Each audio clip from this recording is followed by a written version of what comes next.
వాక్యంలోనికి వెళ్దాం. కీర్తన గ్రంథము 51వ అధ్యాయము 12వ వాక్యం. నీ రక్షణానందము నాకు మరలా పుట్టించుము, అప్పుడు అతిక్రమము చేయడానికి నీ త్రోవలను చేయువారికి నీ త్రోవలను బోధించెదను, పాపులు నీ తట్టు తిరుగుదురు. ఇక్కడ ఒక మంచి వర్డ్ మనకు కనిపిస్తూ ఉంది. ఇది మాట్లాడేది దావీదు దేవునితో మాట్లాడుతూ ఉన్నాడు. ఏమని మాట్లాడుతూ ఉన్నాడట? నీ రక్షణ ఆనందము నాకు మరలా పుట్టించుము అని అన్నాడు. ఇదేంటి? రక్షణ ఆనందము దావీదు కలిగిలేడా? కలిగిలేడు. ఒకప్పుడు కలిగి ఉండేవాడు. ఎప్పుడైతే బెత్షెబతో పాపం చేశాడో, తాను చేసిన తప్పిదాన్ని బట్టి రక్షణ ఆనందాన్ని కోల్పోయాడు. రక్షణ కోల్పోయాడు అని చెప్పచ్చు. రక్షణ కోల్పోయాడు. ఆ రక్షణకు కూడా ఉండే రక్షణ బట్టి కలిగే ఆనందాన్ని కూడా కోల్పోయాడు ఈ దావీదు. అందుకే దేవునికి ప్రార్థన చేసి, అయ్యా నీ రక్షణ ఆనందము నాకు మరలా పుట్టించుము అని అన్నాడు. మరలా పుట్టించు అని అంటే ఒక మారు పుట్టించాడు దేవుడు. ఎప్పుడైతే దావీదు రక్షింపబడ్డాడో రక్షణ బట్టి కలిగే ఆనందాన్ని దేవుడు పుట్టించాడు. అందుకని ఆ ఆనందాన్ని అనుభవిస్తూ ఉండేవాడు. శ్రమ వచ్చినా, బాధ వచ్చినా, ఇబ్బంది వచ్చినా, ఇరుకొచ్చినా, ఏమొచ్చినా ఆ టైంలో నాకు నా దేవుడు ఉన్నాడు కదా, నేను రక్షింపబడిన వాడినే కదా, నేను రక్షింపబడ్డాను కాబట్టి ఇలాగన కన్ను మూస్తే అలాగన దేవుని సన్నిధికి వెళ్ళిపోతాను కదా అన్న ఒక చిన్న తృప్తి, చిన్న ఆనందము మనలో ఉంటుంది.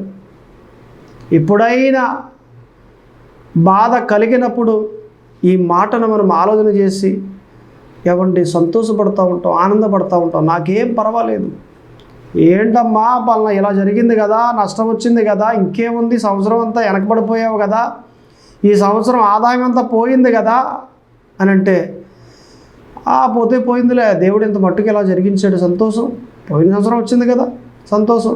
ఈ సంవత్సరం రాలేదు, దేవునికి స్తోత్రం అని ఇలాగున సంతోషపడతారు. కారణం ఏంటంటే ఏది పట్టుకెళ్ళేది ఏమీ లేదు, నేను రక్షింపబడ్డదాన్ని, సో నేను మంచిగా దీవించబడతాను. దీవించబడకపోయినా పర్వాలేదు, ఆయన పిలుపు వచ్చిందంటే ఇలా కన్ను మూసి అలా దేవుని రాజ్యంలో కన్ను తెరుస్తాను. నిత్యము దేవునితో బ్రతుకుతాను. నాకేంటి, నేను రక్షణ కలిగి ఉన్నాను, నేను రక్షణ ఆనందాన్ని కలిగి ఉన్నాను అని ఆనందపడతారు, సంతోషపడతారు. దావీదు కూడా అలాగే చేస్తూ ఉండేవాడు. కానీ ఇప్పుడు లేదు, ఆ ఆనందం లేదు. ఎందుకంటే రక్షణ కోల్పోయాడు. తన హృదయంలోకి ఎప్పుడైతే పాపం వచ్చేసిందో ఇక వెంటనే ఆ రక్షణ అనేది తనలో నుండి బయటికి వెళ్ళిపోయింది. దేవుని కాపుదల లేదు, దేవుని రక్షణ లేదు, దేవుని రాజ్యానికి వెళ్ళే ఆ మార్గం స్ట్రక్ అయ్యింది. ఇప్పుడు ఆనందాన్ని కోల్పోయాడు. ఆనందం లేదు, సంతోషం లేదు, తృప్తి లేదు. అడవుల గుండా ప్రయాణం చేస్తూ ఉన్నాడు. ఎక్కడికి వెళ్ళినా, ఏ చెట్టు క్రింద ఉన్నా, ఎక్కడ డేరా వేసుకున్నా, ఎవడు ఎలాగనొస్తాడో, ఎవడు ఏం చేస్తాడో, ఎవడు మీదకు వస్తాడో, ఇలాగున భయపడుతూ భయపడుతూ భయపడుతూ ముందుకు సాగుతూ ఉన్నాడే కానీ ఆనందంగా లేడు. అడవిలో ఉన్నా, ఎడారిలో ఉన్నా, గ్రామంలో ఉన్నా రక్షణ కలిగుంటే ఆనందం ఉంటుంది. రక్షణ కానీ కలిగి లేకపోతే ఆనందం ఉండదు, సంతోషం ఉండదు, తృప్తి అనేది హృదయానికి ఉండదు. ఇంకా మనిషి అలాగ ప్రయాణం చేస్తూ ఉంటాడు. దావీదు కూడా ఆ జాబితాకి సంబంధించిన వ్యక్తి. ఆ టైంలో ఆ మాట అందుకే పలుకుతున్నాడు. ఏమని? నీ రక్షణ ఆనందము నాకు మరలా పుట్టించుము అని అన్నాడు. అందుకే మనం రక్షింపబడ్డామా లేదా, ఫస్ట్ ఆఫ్ ఆల్ దాన్ని ఆలోచన చేయాలి. మనం రక్షింపబడితే దాన్ని బట్టి మనకు ఆనందం కలుగుతూ ఉంటుంది. రక్షింపబడలేదా, దేవుడిని అడగాల, ప్రభువా నాకు రక్షణ భాగ్యాన్ని కలగచేయండి. కొంతమంది అనుకుంటారు రక్షణ బాప్తిస్మము ఒకటి అనుకుంటారు. That's wrong. అది కరెక్ట్గా. బాప్తిస్మం వేరు, రక్షణ వేరు. నమ్మి బాప్తిస్మం పొందితే రక్షింపబడతాడు. మారు మనసు పొంది బాప్తిస్మం పొందితే రక్షింపబడతాడు. కానీ బాప్తిస్మము రక్షణ ఒకటి కాదు.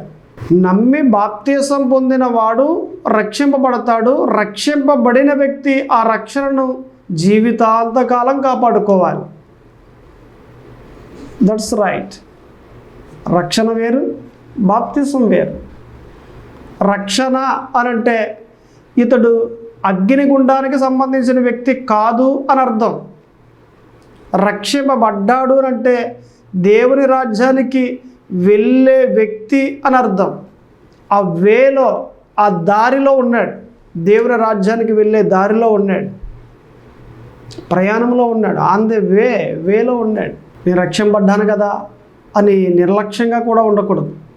ఇంకా దారిలోనే ఉన్నాం, దేవుని రాజ్యానికి వెళ్ళలేదు. ఈలోగా ఒకవేళ అపవాది క్రియ చేస్తే ఆ రాజ్యాన్ని కోల్పోవచ్చు. అపవాది క్రియ చేయడం అంటే, అపవాది క్రియ చేసినప్పుడు మనం ఏదైనా పాపం చేస్తే, ఏదైనా తప్పు చేస్తే, అగ్నిగుండానికి పోయే అంత తప్పు చేస్తే, మరలా మనం క్షమాపణ కోరకపోతే అవే కోల్పోతాం, దేవుని రాజ్యాన్ని కోల్పోతాం కదా. అందుకే ఒకటి మీరు గ్రహించాలి, రక్షణను కొనసాగించాలి, రక్షణను కాపాడుకోవాలి.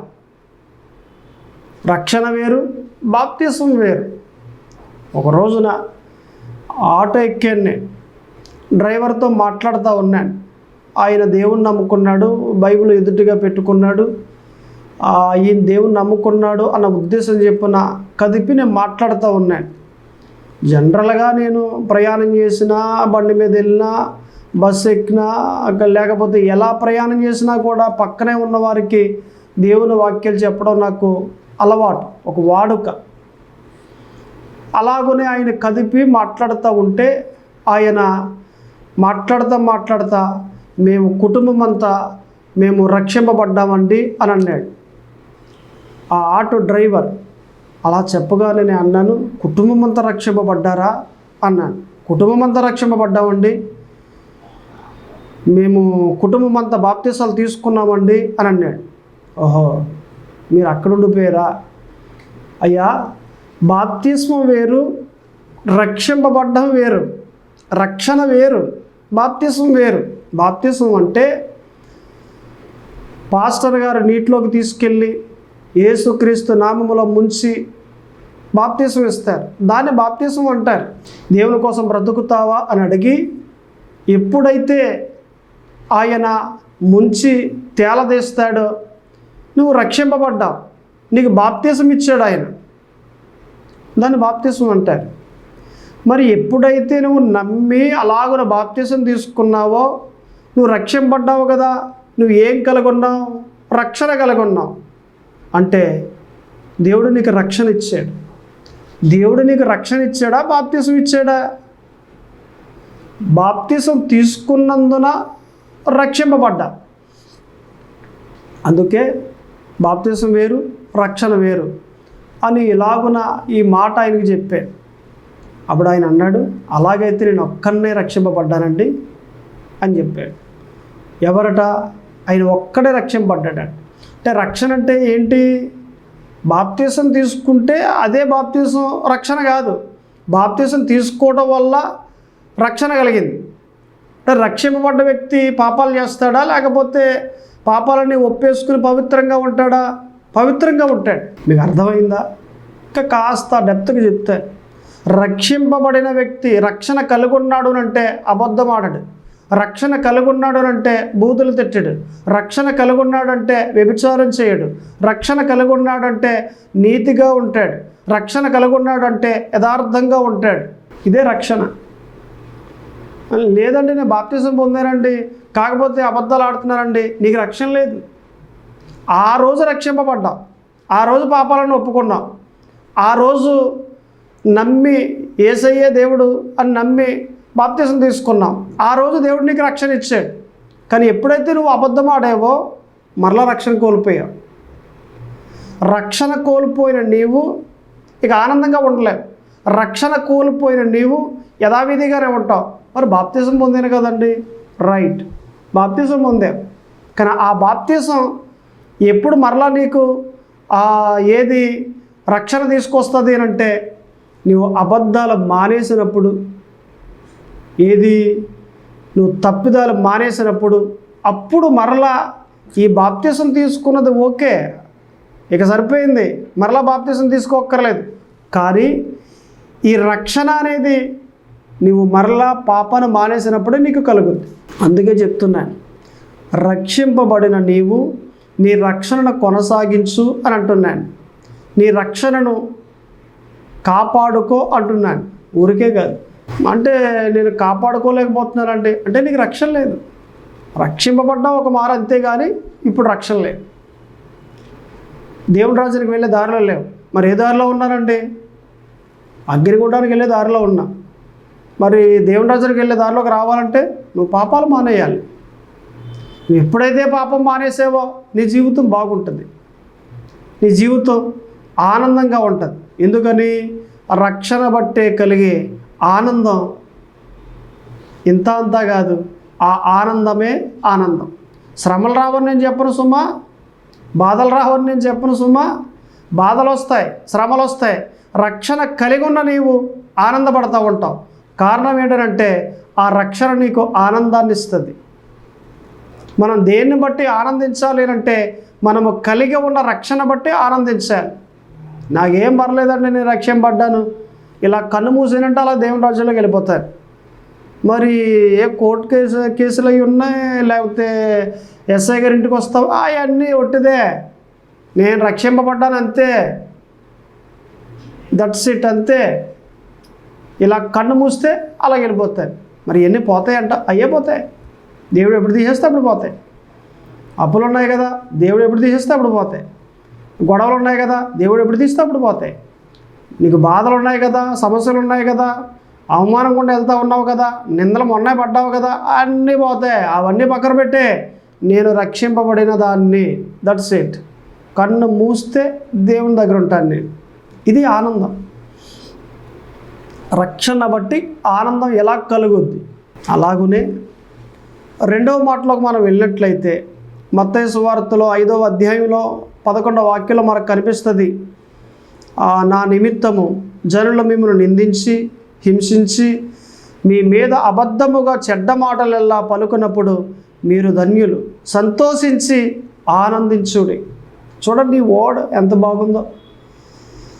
మీ మీద చెడ్డ మాటలు పలుకుతారట.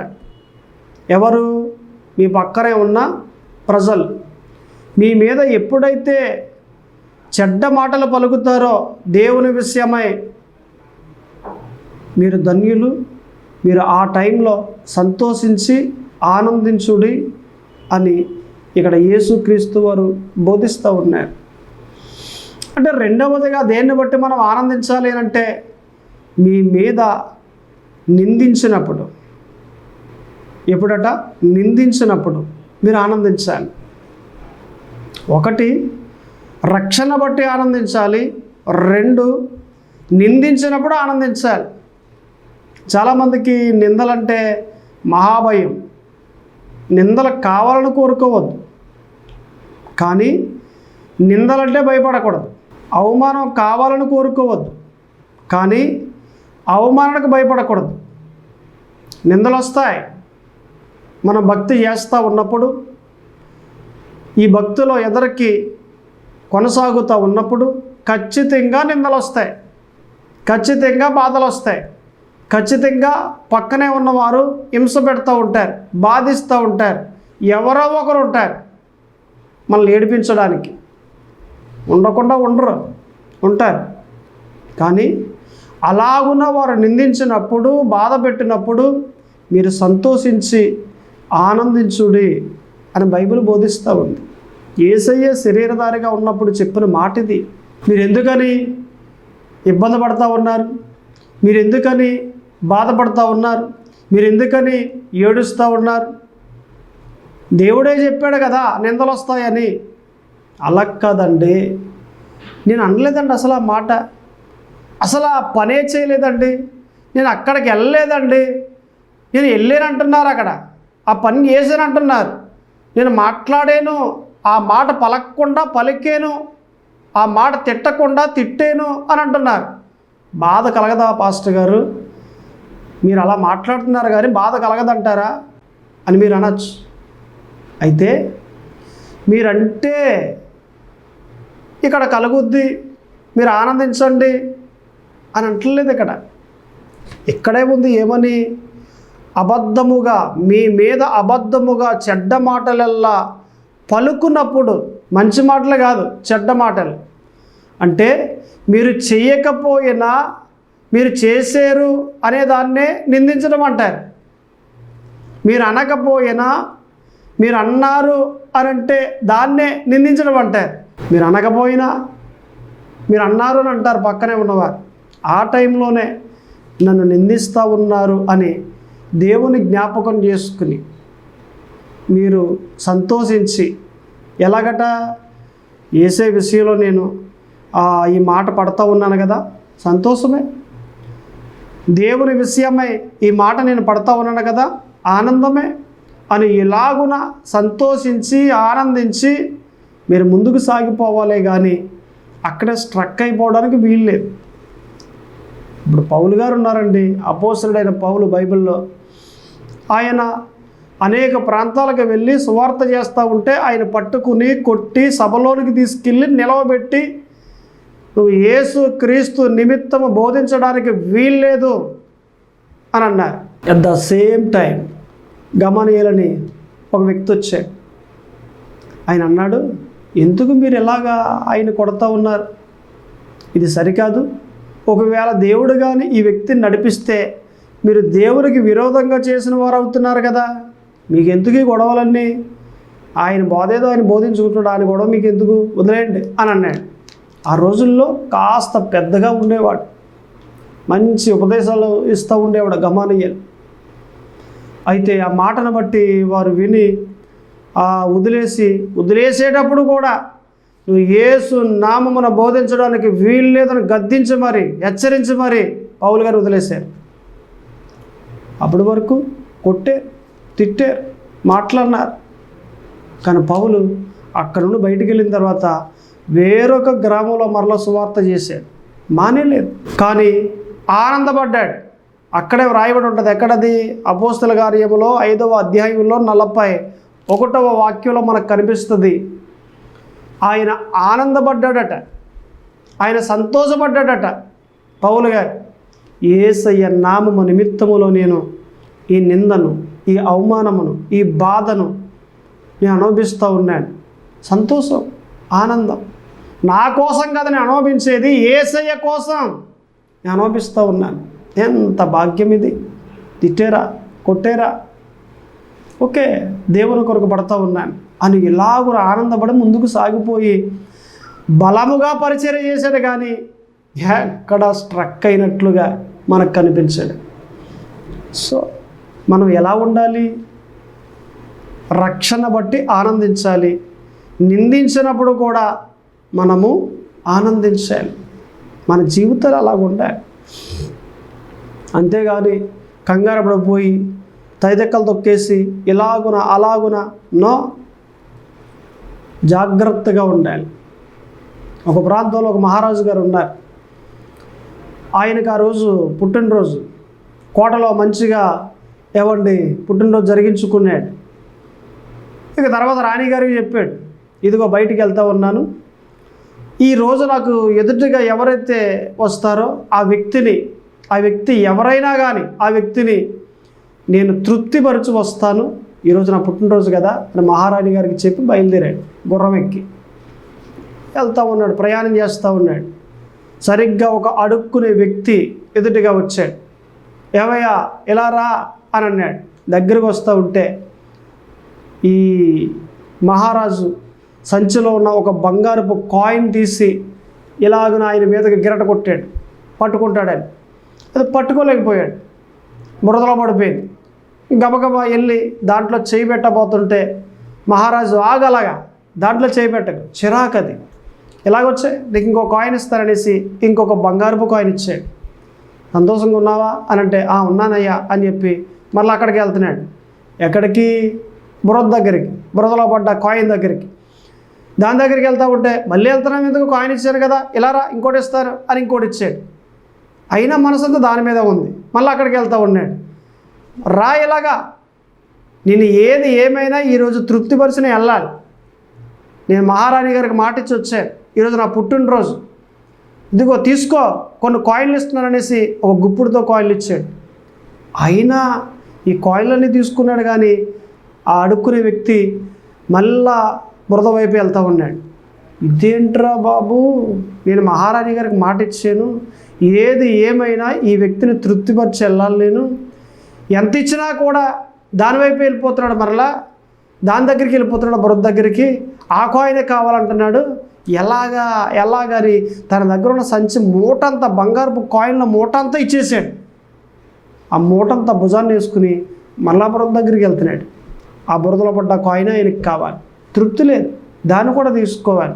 ఇక మహారాజు అన్నాడు, ఏవయ్యా, నా సగరాజ్యం ఇచ్చేస్తాను, ఆ కాయిన్ దగ్గరికి వెళ్ళకుండా నువ్వు ఉంటావా, నువ్వు సంతోషంగా ఆనందంగా ఉంటావా అని అన్నాడు.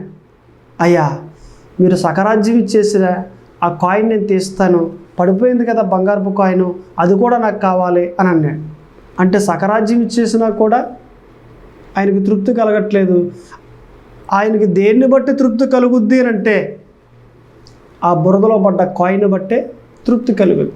అలాగనే చాలామంది దేవుని దగ్గరికి వచ్చిన తర్వాత దేవుడు ఎన్నో ఈవులు ఇస్తూ ఉంటే అవన్నీ పొందుకుని, ఎన్నో ఆశీర్వాదాలు ఇస్తూ ఉంటే అవన్నీ పొందుకుని, ఎన్నో దీవెనలు ఇస్తే అవన్నీ పొందుకుని మరలా లోకంలో ఉన్న ఆ బంగారపు కాయిన్ అని అంటే ఆ ఇబ్బందులు బట్టి, ఏది ఆ రోజుల్లో వచ్చిన ఆ దీవెనలు, ఆ ఆశీర్వాదాలు, అవే ఆ పాపాలు, అవన్నీ కూడా తెచ్చుకోవడానికి చూస్తూ ఉన్నారు. అంటే గతంలో ఏదైతే పొందుకున్నారో, లోకంలో ఉన్న ఆ పాపం, లోకంలో ఉన్న ఆ సంతోషం, లోకంలో ఉన్న ఆ ఆనందమే కావాలి. మరి దేవుడు ఎన్నో ఈవులు ఇచ్చాడు కదా,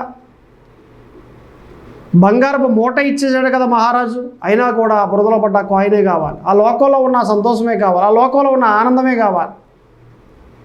ఎన్ని ఇచ్చినా దేవుడు మనసంతా దాని మీదే ఉంటుంది, లోకం వైపే, లోకంలో ఉన్న పాపం వైపే. నేను కూడా అలాగ ఆలోచన చేస్తే, నేను కూడా అలా పాపం చేస్తే, నేను కూడా అలాగ నడిస్తే, నేను కూడా అలా చేస్తే ఎంత బాగుంటుంది, అరే నేను అనవసరంగా తొందరగా మారిపోయానే, అరే అనవసరంగా నేను తొందరగా వచ్చేసానే దేవుళ్ళలోనికి, ఇంకా కొన్నాళ్ళు ఉంటే బాగుండేది, అవన్నీ నేను కూడా చేసి ఉండేవాను కదా, నాతో పాటు ఉన్నవారంతా కూడా చేస్తున్నారు కదా, అవన్నీ నేను మానేవలసి వచ్చింది అని ఇలాగున మనసంతా వచ్చేసినా కూడా దేవుని దగ్గరికి లోకం వైపు ఇంకా మనసు ఉంది. వద్దు, దేనికి ఆ మనసు తీసేయి, దేవుళ్ళ మంచిగా సాగు, దేవుడు ఇంకా దీవిస్తాడు, ఇంకా దీవిస్తాడు.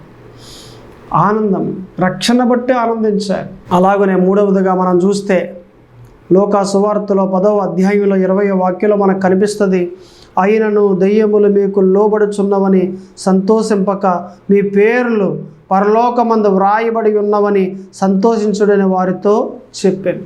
ఇది కూడా యేసుక్రీస్తు వారు చెప్పిన మాట. ఇది నిజానికి దెయ్యం పట్టిందనుకోండి, ప్రార్థన చేసామనుకోండి, వదిలిపోయిందనుకో, ఆ పాస్టర్ లేదా ఆ సంఘ పెద్ద లేదా ఆ విశ్వాసి ఎలా మాట్లాడతారు? నేను ప్రార్థన చేశాను, దెయ్యం పోయింది, నేను ప్రార్థన చేశాను, కార్యం జరిగింది, నేను ప్రార్థన చేశాను, దేవుడు ఆలకించాడు. అంటే దేని బట్టి ఆనందిస్తూ ఉన్నారు, దేని బట్టి సంతోషిస్తూ ఉన్నారు? జరిగిన కార్యాన్ని బట్టి, వెళ్ళిపోయిన దెయ్యాన్ని బట్టి. అందుకే యేసయ్య అన్నాడు కదా, దెయ్యాలు మీకు లోబడుచున్నవని మీరు సంతోషపడకుండా దేవుని రాజ్యంలో మీ పేర్లు వ్రాయబడ్డాయని మీరు సంతోషపడండి అని అన్నాడు యేసుక్రీస్తు వారు. అంటే దేన్ని బట్టి మనము ఆనందించకూడదు? దెయ్యాలు లోబడుతున్నాయని, దేవుడు కార్యం చేశాడని, లేకపోతే మనం ప్రార్థన చేస్తే ఎవరికో ఏదో జరిగిందని, నథింగ్. వాటిని బట్టి కాదు. మరి దేన్ని బట్టినంటే మన పేర్లు దేవుని యొక్క రాజ్యంలో వ్రాయబడ్డాయని మనం ఆనందించాలి, మనం సంతోషించాలి. ఈ మాట కరెక్ట్, ఇలాగనే మనం నడవాలి. సో ఈ మాటల ప్రకారంగా మనం ఆలోచన చేస్తే యేసయ్య చెప్పిన మాట ఇది. ఆయన మాట ప్రకారంగా మన పేర్లు దేవుని యొక్క రాజ్యంలో వ్రాయబడ్డాయని ఆనందించాలి. కార్యం జరిగిపోయింది, కార్యం జరుగుద్ది, దేవుడు చేస్తాడు. ఆ సమయాన్న, ఆ సందర్భాన్ని బట్టి దేవుడు చేస్తాడు. ఇప్పుడు గతంలో జార్జ్ ముల్లర్ అని ఒక మంచి సేవకుడు ఉన్నాడు. ఆయన బ్రతుకుతున్న ఆ దినములలో ఒక మంచి కార్యాన్ని పొందుకున్నాడు. నిజానికి ఆయనకి నడునొప్పి ఉంది. నడునొప్పితో ప్రయాణం చేయాలి, వాడెక్కి ఎక్కడికో చాలా దూరం వెళ్ళాలి. అయితే ఆ రోజు ప్రయాణం అయ్యి వాడి దగ్గరికి వస్తా తన స్నేహితుడికి చెప్పి, ఒరే నువ్వు కుర్చీ పట్టుకురారా వాడి దగ్గరికి అని చెప్పాడు. అలాగే పట్టుకొస్తానని చెప్పి స్నేహితుడు, ఏవండి నువ్వు వెళ్ళిపో అని చెప్పాడు స్నేహితుడు. ఈ జార్జ్ ముల్లర్ వచ్చేసాడు వాడ దగ్గరికి, వాడెక్కేసాడు. ఆ వాడ చివరి భాగాన్న సరిగ్గా ఆ గేటు దగ్గర నిలబడి చూస్తున్నాడు. వస్తున్నాడా కుర్చీ పట్టుకుని నా స్నేహితుడు అని చూస్తూ ఉన్నాడు, కానీ రావట్లేదు. ఆ గేటు కీపర్ అన్నాడు, అయ్యా మీరు ఇక్కడ ఎందుకున్నారు? వెళ్ళేటప్పుడు ఎక్కే వాళ్ళకి వచ్చే వాళ్ళకి అడ్డుగా మీరు లోపలికి వెళ్ళిపోండి అన్నాడు. ఇలాగన ఒక మారు రెండు మార్లు చెప్పేటప్పటికి ఆయనకి మాట గమ్ముని కాదనలేక లోపలికి వెళ్ళిపోయి మొక్కాలేసి ప్రార్థనలో ఉన్నాడు. ప్రభువా నాకు నడుము నొప్పి నీకు తెలుసు కదా, కూర్చునే నేను ప్రయాణం చేయగలను, నేను నిలబడి ప్రయాణం చేయలేను, దయచేసి నాకు కుర్చీ కావాలి, నాకు దయచేయండి అని దేవునికి మొక్కాలేసి ప్రార్థన చేస్తున్నాడు. వాడ కదిలిపోయింది, వాడ చాలా దూరం ముందుకు వెళ్ళిపోయింది. అయినా ప్రార్థన మానకుండా దేవునికి ప్రార్థన చేస్తానే ఉన్నాడు. అయితే ఆ గేట్ కీపర్ వచ్చి, అయ్యా ఇక్కడ జార్జ్ ముల్లర్ అంటే ఎవరు అని అన్నాడు. అయ్యా నేనేనండి అని అన్నాడు. ఎవరో మీ స్నేహితుడంట, లాస్ట్ మినిట్లో వాడ కదిలిపోతూ ఉంటే ఆ టైంలో కుర్చీ పట్టుకొచ్చి మీకు ఇమ్మని చెప్పాడు, ఇదిగో తీసుకోండి అని అన్నాడు. నిజంగా దేవుడు చేసిన అద్భుత కార్యం, ఆశ్చర్యమైన కార్యం అది. కానీ ఇక్కడ దేవుడు మాట్లాడుతున్నట్లుగా మన పేర్లు దేవుని యొక్క రాజ్యంలో వ్రాయబడ్డాయని మనం ఆనందపడాలట. దెయ్యాలు లోబడుతూ ఉన్నాయని, లేదా ప్రార్థన చేయగానే అపవాదం వెళ్ళిపోతూ ఉన్నాడని, లేదా ప్రార్థన చేయగానే రోగాలు వెళ్ళిపోతూ ఉన్నాయని, లేదా ప్రార్థన చేయగానే దేవుడు జవాబిస్తూ ఉన్నాడని, ఈ రకంగా కాదట ఆనందపడేది. మన పేర్లు దేవుని యొక్క రాజ్యములో వ్రాయబడ్డాయని ఆనందపడాలట. మూడు మాటలే చెప్పేసి నేను ముగించేస్తాను. దేనిని బట్టి మనం ఆనందించాలి అనేది మన టాపిక్ అయితే, రక్షణ బట్టి ఆనందించాలి అనేది మన ఫస్ట్ వర్డ్. మన సెకండ్ వర్డ్ దేవుని నిమిత్తం నిందించినప్పుడు ఆనందించాలి. మన థర్డ్ వర్డ్ పరలోకమందు మన పేర్లు వ్రాయబడ్డాయని ఆనందించాలి. ఇలాగున మనము ఆనందించే వారిగా ఉండాలి. దేవునిలో ప్రార్థన చేసుకుందాం. దేవుడు మిమ్మల్ని దీవించును గాక. ప్రార్థన. పరిశుద్ధుడా దేవ తండ్రి, ప్రభువా యేసు క్రీస్తు, అయ్యా ఇదిగో ప్రభువా ప్రార్థన చేస్తూ ఉండగా మీ కృపాక్షేమములు మెండుగా కలగ చేయండి. మాతో మాట్లాడిన మాటలు బట్టి వందనాలు ప్రభు. దేనిని బట్టి మేము ఆనందించాలి అనే మాటలు మీరు మాట్లాడి ఉన్నారు అయ్యా. మేము రక్షణ బట్టి ఆనందించాలి. అలాగనే మీ నిమిత్తం మమ్మల్ని ఎవరైతే నిందిస్తారో ఆ టైంలో మేము ఆనందించాలి. మా పేర్లు మీ రాజ్యంలో వ్రాయబడ్డాయని ఆనందించాలి ప్రభువా. మీరు మాకు నేర్పించారు, వందనాలు స్తోత్రములు. అలాగన మేము ఆనందించే వారిగా, మంచి భక్తి చేస్తూ కొనసాగించే వారిగా, మీతో నడుస్తూ ముందుకు సాగేవారిగా మా అందరినీ ఉంచమని ఈ కొద్ది ప్రార్థన ఆలకింపచేయమని, వాక్యం వింటున్న ప్రతి ఒక్కరిని దీవించి బలపరచమని యేసు క్రీస్తు నామమున అడుగుచున్నాను తండ్రి. ఆమేన్.